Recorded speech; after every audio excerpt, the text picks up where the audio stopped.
किसी ऐसे शख्स के कहे में ना आ जाना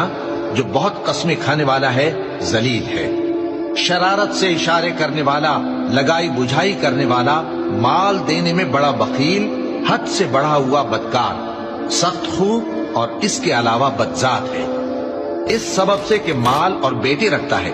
जब उसको हमारी आयतें पढ़कर सुनाई जाती हैं तो कहता है कि ये अगले लोगों के अफसाने हैं, हम अनकरीब इसकी ऊंची नाक पर दाग लगाएंगे। हमने इन लोगों की उसी तरह आजमाइश की है जिस तरह बाग वालों की आजमाइश की थी, जब उन्होंने कस्में खा खा कर कहा कि सुबह होते होते हम उसका मेवा तोड़ लेंगे और इंशाअल्लाह ना कहा।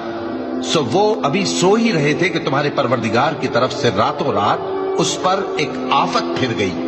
तो वो ऐसा हो गया जैसे कटी हुई खेती। फिर जब सुबह हुई तो वो लोग एक दूसरे को पुकारने लगे कि अगर तुमको काटना है तो अपनी खेती पर सवेरे ही जा पहुंचो